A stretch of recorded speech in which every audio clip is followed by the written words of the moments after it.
Hey, great people. Thank you for joining us. As you know, from time to time, we go through our inbox, go through our emails to see what questions our audience would have thrown at us. So we'll be collating some questions, tough questions. What do you think?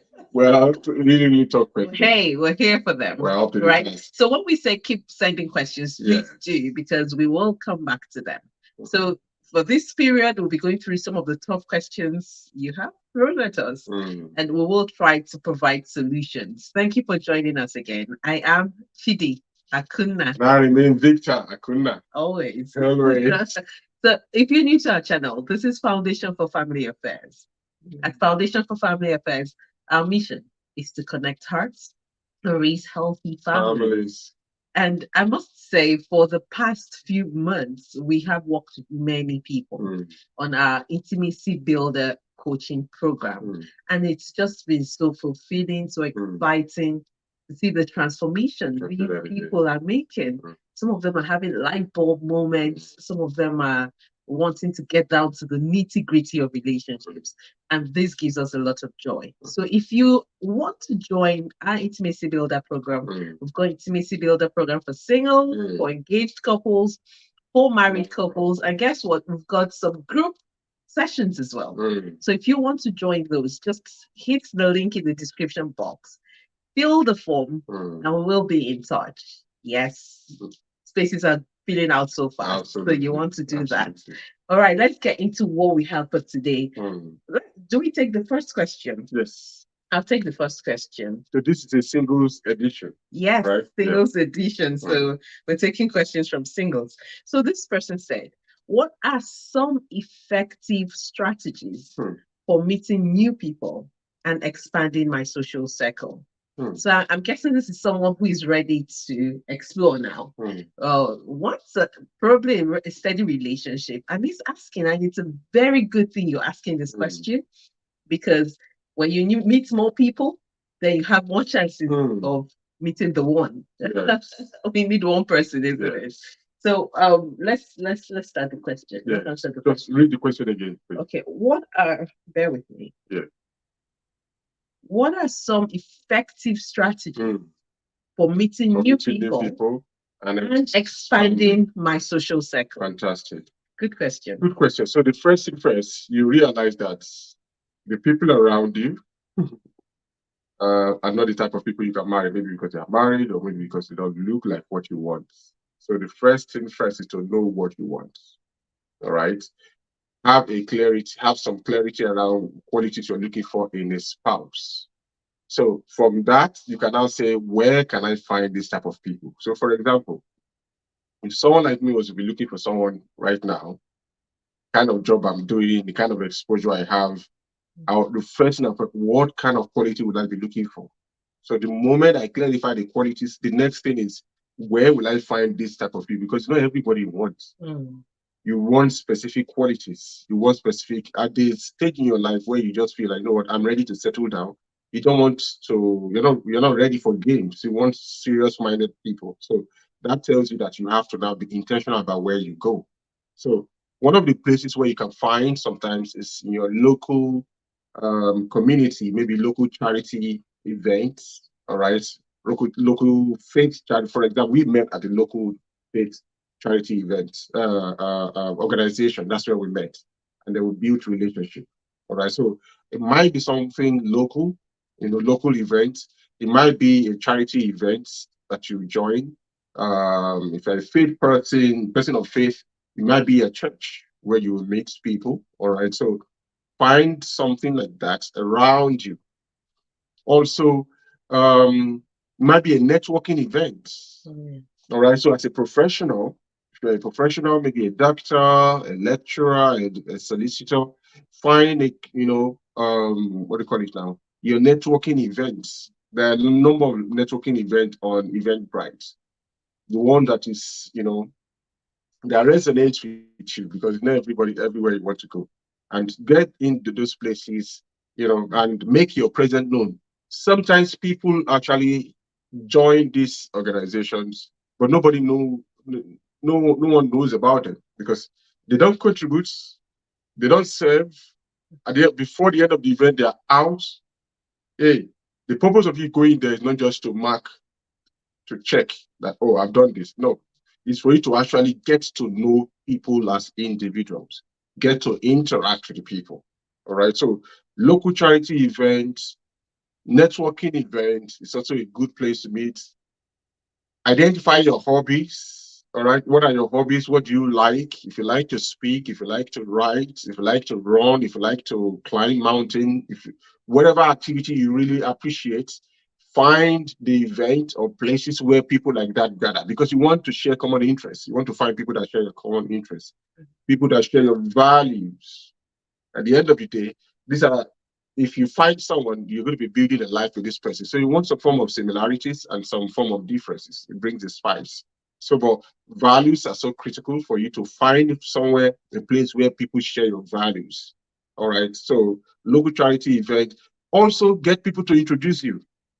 Some of your friends who are married, who you like the kind of marriage that they have. Sometimes, you know, they say misery like company, success also like company. So people who are successful in an area, they also have friends who are similar success. Entrepreneurs hang out together. All right. So find people, couples who are doing well, for example, you notice this couple, they're young, they're vibrant, they like their children, how they are walking around themselves, how they're get them to introduce you to some of their friends who are single.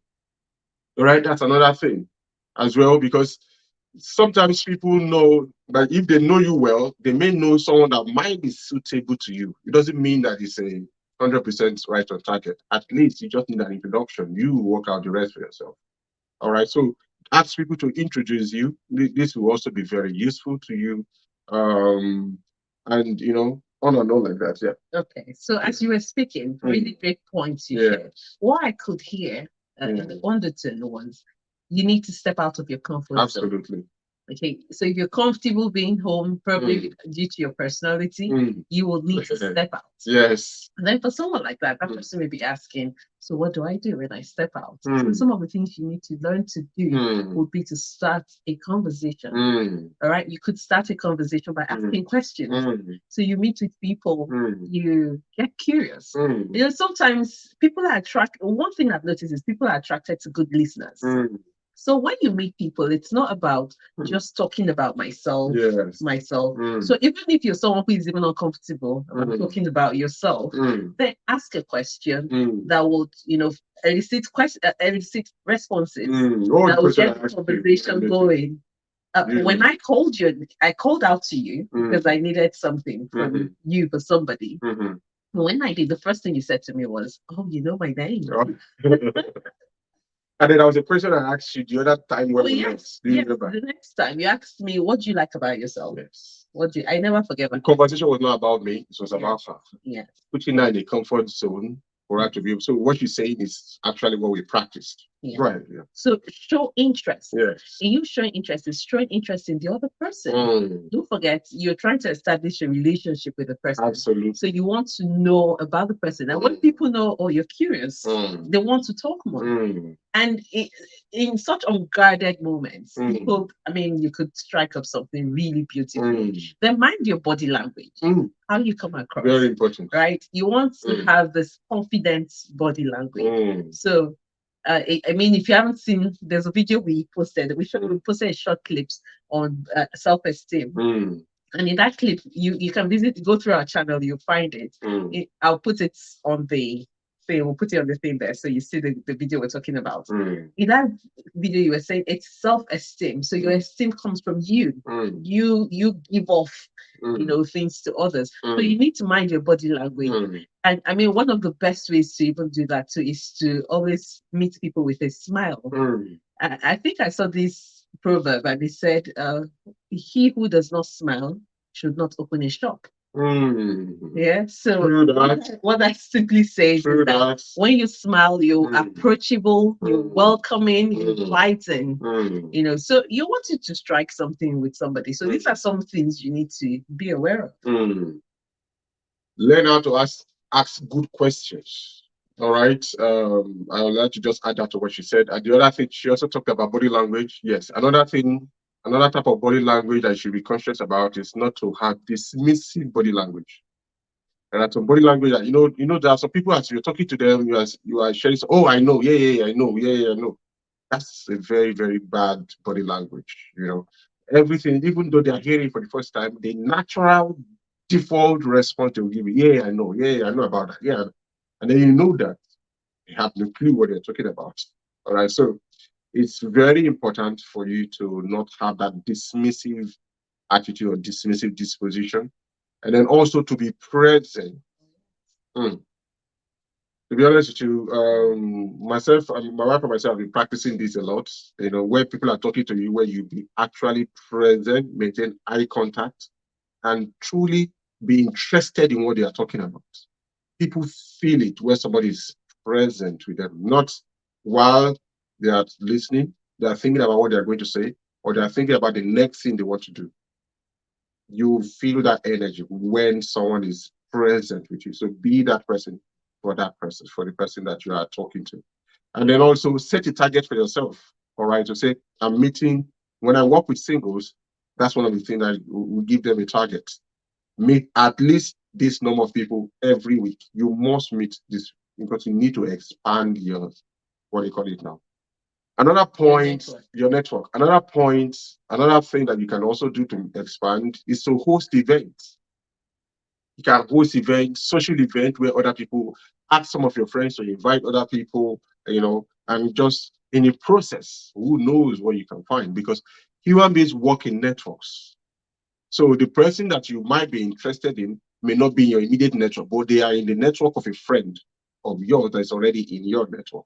So create a social event where people can just come and meet each other, casual event, people just talk, meet, very, very important. Relaxed atmosphere, like what you said, unguarded moment. Create allow an environment not where people are like trying to form or trying to show up for the car I drive. No, it's not about all that. It's about knowing the person beyond the veil. That's the kind of atmosphere you want to create. Okay, so I think we'll take one more question, this one. Okay. And then maybe we'll try to open the lines at some point this week so we can take on more reactions. Because some people might have questions as we're talking. Yeah, but if you do on this one, yes, I know you guys love sending us inbox. It would benefit others if you write it actually here. Yes. It would be a benefit to more people. Absolutely. But hey, if you're comfortable sending inbox, we'll be happy to read from you. And we will respond. Okay, so let me take another one. Okay, this one says, what qualities should I look for in a partner to ensure a healthy and fulfilling relationship? What qualities should I look for in a partner to ensure a healthy and fulfilling relationship? Before you go on, I would like you to tell us what a healthy relationship looks like. Ooh, that's a very good. So a healthy relationship, where there will be different definitions for me. A healthy relationship is a relationship where my individuality is appreciated and celebrated. So I don't lose my individuality. All right, in the new relationship we are forming. A healthy relationship is a relationship where my opinion and ideas are valued, even if you don't agree with it. All right, so sometimes you may not agree with it, but they are respected. They're not dismissed. A healthy relationship is a relationship where we can disagree, but we don't hate each other. We don't become mean and sarcastic or become vengeful. We can disagree, make up, and carry on. A healthy relationship is a relationship where I come and I can let down my guard. I don't feel like I have to impress you all the time. That's constantly, A healthy relationship is a predictable relationship where I know how you are going. I know that you'll always be there, even when I make a mistake. All right. So you define what your own healthy relationship is. It's very important for you to have your own clarity about what's your own healthy relationship. No, you just hit the nail on the head. I support it absolutely. But one point, because that's one quality I was going to ensure I put out there is disagreeing reasonably. Reasonably, yes. it's not nice that you're in a relationship and you're scared of voicing out Of what you course. think, what you truly think. Yeah. That's not a place of authenticity. No. So if I'm afraid of voicing out what I really think, it's either that I'm scared or that's a toxic state in the relationship. That's not a healthy place. Because sometimes some people think it's okay. We must be in a relationship where we don't disagree. Conflict is good. It depends on how it's managed. Go through our channel. You'll see videos on conflict resolution. Conflict is good. It helps you. It helps people to understand each other better. I know where the other is coming from, right? I must give my husband the opportunity to disagree with me. You know, but that's why I said disagreeing reasonably. It's not like when you disagree, then you go off and the person is really shocked. I liked when you talked about predictability. Yeah. So there's also predictability even in your emotions. Like how you go off when you're upset. You don't just because you don't agree with the other person, you start smashing things or you lose it and your tongue starts raging and it's just inflicting hurt on everybody around you. You know, so but you cannot have a healthy relationship if you're not healthy yourself. So who are you? You cannot have a healthy relationship if you're not healthy. So what's your state? You need to check yourself. Emotional state, that state. Very important. Very, very important. Okay. So should we quickly talk about I have one more to add, or two more. So a healthy relationship is a relationship where your partner can hold you accountable and you are accountable to your partner. All right. So it's not just I do what I like. I just do today. Oh, I'm feeling choked. I just go and book one hotel somewhere. I just go. Nobody can reach me. That's not a healthy relationship. That should be accountability. Finally, a healthy relationship is a relationship where people can be vulnerable without being scared that what they are sharing with you will be used against them much later, maybe in an argument or something. I think you've given them all the points now, but we'll still chip in a few things. You know, but I kind of like this question, and I must say thank you to the sender because you didn't just stop at saying a healthy relationship. You said a healthy and a fulfilling relationship. Some people are in healthy relationships, but they don't feel fulfilled, right? So, and that's the place of purpose, the place of actualizing your calling. There is an assignment in your life. There's something you're supposed to be doing. Absolutely. So if you don't feel fulfilled in that relationship, then we need to be checking it. Does this relationship, this person I'm going to a relationship with, does it look like I will be fulfilled in this relationship? But it starts with you knowing what your calling is, what your purpose is. What is your purpose? If you don't know that, then you need to get on that journey as soon as possible. Yeah. So I think you threw some of the points in which I was going to share, and I like that you talked about vulnerability. But in saying that, I must also say that vulnerability grows. Yeah. So you don't get into a relationship and you're expecting a certain depth of vulnerability with the person. As you get to know each other, you continue, the person feels more confident, more open to share. Okay, so we should have some level of vulnerability, really. I was speaking to this young man some weeks ago, and he said to me, I was asking, we're talking about something, and he said, oh, I'm sure you may be wondering why I'm not married. So I kind of laughed, like, okay, are you trying to tell me something? And then he said to me, I've not found a lady in whose presence I can be really vulnerable. And for him, that's a big deal. Wow. So he said, not until I find somebody in whose presence I can be myself, I can share whatever I think. I don't see the point in wanting to get into a relationship. You see. But yes, it comes with you also stepping out. You must have some level of trust in the other to do this. So another quality, just talking about the qualities, another quality I think must be present in a healthy and fulfilling relationship is trust. There must be trust in that relationship. I can't be in a relationship with someone who doesn't trust me. The level of suspicion will kill. It will. If it doesn't kill you physically, it's going to kill you emotionally. You can't keep up with that. You're having to explain yourself, explain your moves, explain everything. Someone is exhausted, right? A healthy relationship is one that's enjoyable. I should be enjoying myself in a relationship. So there should be some level of trust.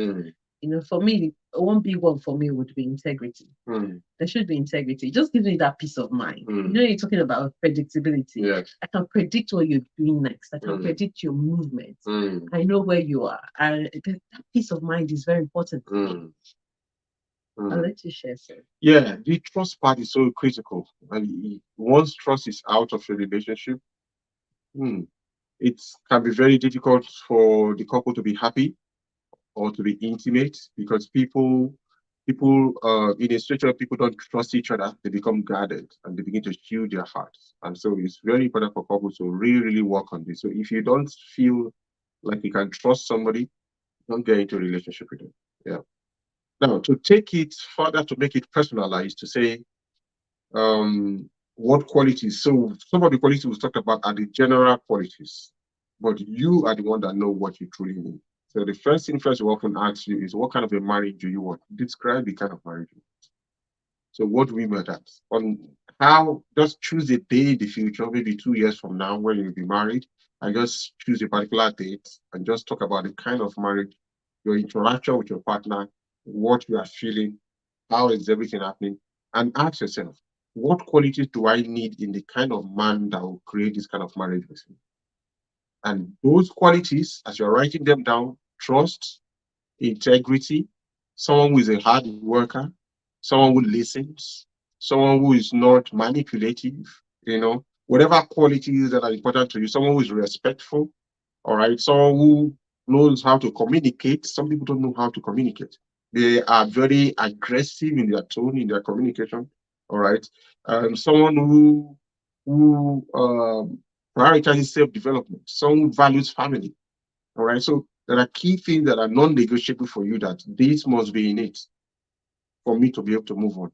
Identify your non-negotiable, identify some other things that are negotiable, and then begin to expand your circle of influence and begin to see who you can meet. If you need someone to guide you through this, maybe through, we have a coaching program called Intimacy Builder Program for singles. You find yourself in a situation where no matter what you do, you're unable to attract the right kind of guy or lady. You need to talk to us and see how we can help you identify some of the limiting beliefs, get rid of those limiting beliefs, and set you free to be able to live the life that you were designed to live. Okay, so it's been lovely doing this. Absolutely. I enjoyed it. We'll try to open the lines later this week, so you can join us in the conversation. Until we come your way again, if you haven't hit the subscribe button, what are you waiting for? That button, okay? And let's interact some more. Follow us on other platforms. So on Instagram, on Facebook, just find us, Twitter. Right. And we'll see you on the next one. You take care of yourselves.